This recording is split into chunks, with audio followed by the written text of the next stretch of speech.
O que você diz não é o que eles ouvem.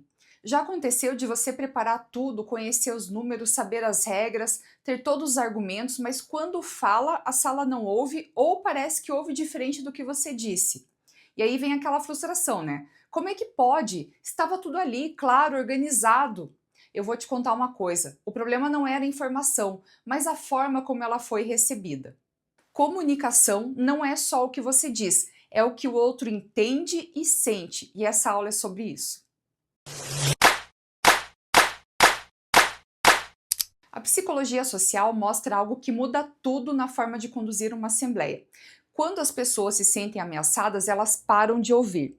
E isso é um instinto, todos nós temos. O nosso cérebro foi programado para sobreviver. Então, quando vem um estado de ameaça, um alerta muito grande, ele fecha para qualquer argumento, por mais lógico e por mais correto que seja. Outra coisa, o síndico é o profissional contratado que precisa saber como um condomínio funciona. Então, o síndico sabe para que serve o fundo de reserva, o que é uma cota extra, o que é convenção, o que é quórum, mas a maioria dos moradores não sabe. E quando você fala presumindo esse conhecimento, cria uma lacuna que gera aquela desconfiança. O morador, então, não entende aquilo que está sendo falado e preenche na cabeça dele aquilo que ele não entendeu com a interpretação que fizer mais sentido para ele. E isso muitas vezes estão me enganando, estão escondendo algo, sempre decide o mesmo grupo. É essa interpretação que o cérebro dele preenche na cabeça para dar sentido para aquilo que ele está ouvindo. Isso tem um nome: maldição do conhecimento. É a tendência que nós temos de presumir que o outro tem o mesmo vocabulário, o mesmo contexto, a mesma bagagem que nós. Na prática, isso significa que o síndico pode estar sendo completamente transparente e mesmo assim os moradores saem da assembleia sentindo que algo foi omitido. Isso acontece não é por má fé de ninguém, mas é porque ficou uma lacuna de compreensão que ninguém cuidou de fechar. Então a solução é traduzir. Quando for apresentar algo técnico, faça uma ponte. Eu vou dar um exemplo. O fundo de reserva, que é basicamente a poupança do condomínio para emergências, precisa ser reforçado porque... E aí complementa. Então, uma frase que fecha a lacuna e diminui o espaço para criação de desconfiança. E agora vamos falar sobre aquilo que conecta, que pode ser um desafio, uma ideia ou alguma identidade compartilhada. Existe uma diferença enorme entre uma assembleia que começa com conexão e uma que começa com aquela informação fria. Com conexão, as pessoas já chegam do mesmo lado. Com informação mais fria, mais distante, cada um chega do seu lado. E isso tudo pode ser a fonte daquele clima tenso, daqueles conflitos que normalmente acontecem em assembleia.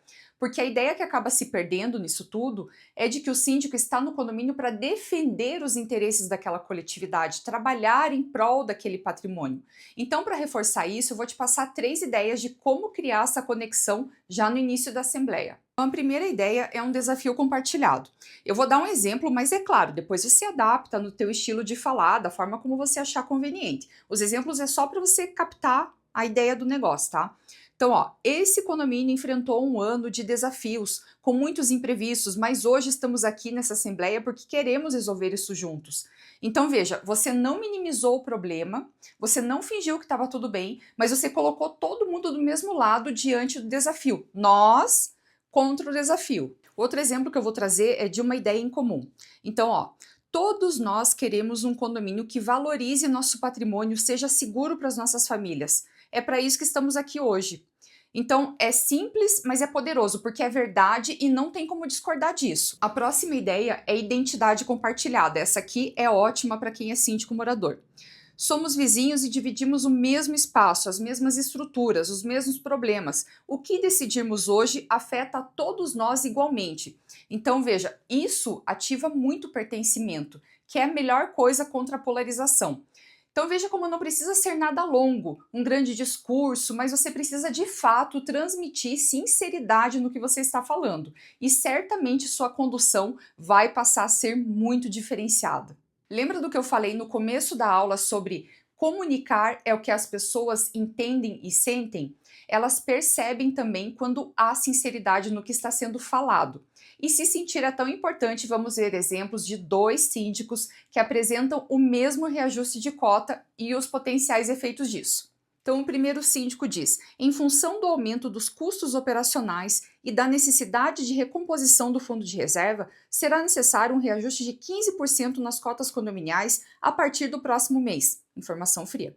O segundo diz: o condomínio teve um aumento de custos esse ano, tudo subiu. Energia, manutenção, mão de obra. Aqui vejam a importância de dar os exemplos daquilo que encareceu, para que as pessoas visualizem, não fala de forma dispersiva ali, tudo subiu, mas tudo o quê? Continuando, nós precisamos garantir que os serviços continuem funcionando e que não tenhamos uma surpresa maior lá na frente.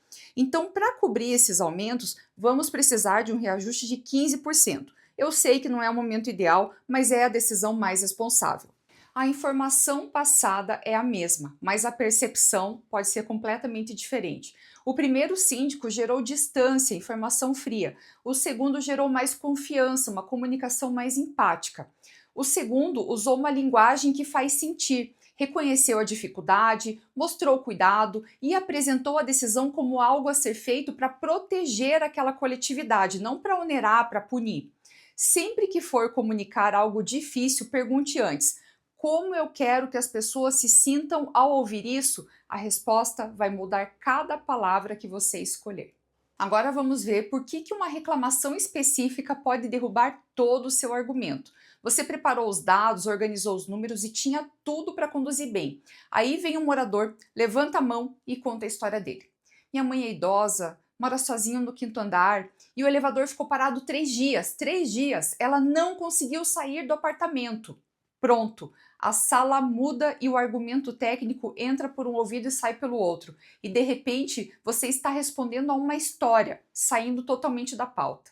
Existem pesquisas científicas que comprovam que uma situação específica com rosto e contexto move muito mais as pessoas do que um dado geral. Então essa história que o morador contou pontuando a pessoa foi muito mais forte do que se ele tivesse falado: o elevador ficou parado 3 dias e os idosos não puderam sair do apartamento. Ele deu rosto, ele deu nome, deu forma à reclamação. Existe também um outro estudo clássico que mostra que as pessoas doavam muito mais para salvar uma criança específica do que para salvar um grupo de crianças. Quanto maior o número de crianças, menos o cérebro conseguia se conectar emocionalmente com aquela situação. Na assembleia acontece a mesma coisa. Então aquele morador que se levanta e conta a sua situação pessoal ativa algo que relatório nenhum consegue ativar: empatia coletiva. Quando a sala entra nesse modo de empatia, qualquer resposta que transpareça, que pareça de longe frieza, vai soar como insensibilidade. Então, o que fazer? Então, o primeiro movimento: acolher antes de responder. O erro mais comum nesses casos é rebater direto, explicar que foi culpa da empresa de manutenção, justificar, apresentar dados. Isso pode estar completamente correto e mesmo assim piorar muito a situação. A sala, nesse caso, não está esperando uma explicação técnica, ela está esperando sentir que você ouviu aquilo de verdade, que se importou com o ocorrido, deu atenção à situação. Então, uma forma como isso pode ser abordado: Dona Maria, obrigado por trazer isso. 3 dias sem elevador com uma mãe idosa em casa é uma situação séria e faz todo sentido que a senhora esteja preocupada. Então, nesse caso, você não assumiu a culpa, mas a sala viu que você validou, que se importou, e isso muda o clima completamente. O segundo movimento aqui é ampliar o enquadramento da situação. Então, continuando ali, o que a senhora trouxe afeta outras famílias também. Tem idosos, tem pessoas com mobilidade reduzida, tem situações que a gente não vê, mas que também existem. Por isso, a decisão que vamos tomar aqui precisa ser boa para o condomínio como um todo. Então você não entrou no duelo síndico contra morador, colocou todo mundo do mesmo lado, incluindo a Dona Maria. E o objetivo do terceiro movimento é redirecionar para uma solução, para não ficar aquelas discussões intermináveis que não levam a lugar nenhum. Então, um exemplo do que pode ser falado: é exatamente para resolver situações como essa de forma definitiva que esse ponto está na pauta hoje. Vamos votar para que isso não se repita. Então note, você não precisa ganhar o argumento, basta você conduzir a sala de volta para onde ela precisa realmente estar. A esperança move e engaja muito mais do que o medo. Então aquele síndico que só comunica problemas, riscos, ameaças, perde a sala progressivamente, e não significa que as pessoas não queiram ouvir de verdade, Mas aí entra outra pegadinha do cérebro. Diante de ameaças contínuas, sem saída, as pessoas ficam meio que entorpecidas. Isso acontece porque a esperança é um motivador muito mais eficaz do que o medo para gerar ação e o comprometimento mais sustentados. O medo paralisa, gera aquela reação imediata, mas depois ele passa. Já a esperança, ela mobiliza mais, mantém as pessoas mais comprometidas ao longo do tempo. Tá, mas na prática, não estou falando aqui para você esconder os problemas ou fingir que está tudo bem. Isso só significa que é preciso estruturar um pouco mais a comunicação, partindo do problema, mas chegando sempre numa direção. Vamos comparar aqui. O condomínio está com o fundo de reserva zerado. Temos 3 processos em andamento e a inadimplência está em 28%. Só largou o problema. Agora olha como soa diferente. Temos muitos desafios pela frente. O fundo de reserva está zerado, há processos em andamento e a inadimplência está em 28%. Está muito alta. Por isso, eu trouxe um plano para os próximos 6 meses que começa a reverter esse quadro. Vou apresentar agora. A segunda versão tem os mesmos problemas, mas tem uma direção. E direção gera o quê? Esperança. Então, sempre que for comunicar algo difícil, se pergunte: qual é o próximo passo que eu posso oferecer? Mesmo que seja pequeno, mesmo que seja incerto, a sala precisa sentir que existe um caminho a ser seguido. Então, reforçando o ponto-chave dessa aula.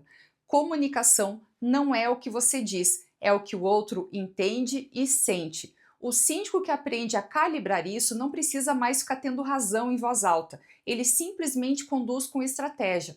Porque as pessoas não seguem só quem tem mais informação, elas seguem quem as faz sentir que estão sendo ouvidas e respeitadas e que existe um caminho pela frente. Se você gostou dessa aula, eu quero te deixar uma reflexão. Tem muitos profissionais que muitas vezes passam anos procurando uma nova técnica, uma lei, uma nova ferramenta para conduzir melhor uma assembleia. Mas a maior mudança quase nunca acontece só na técnica. Ela acontece quando o síndico decide desenvolver a própria forma de pensar, de se comunicar e de liderar. Só que conhecimento sem prática não muda uma gestão.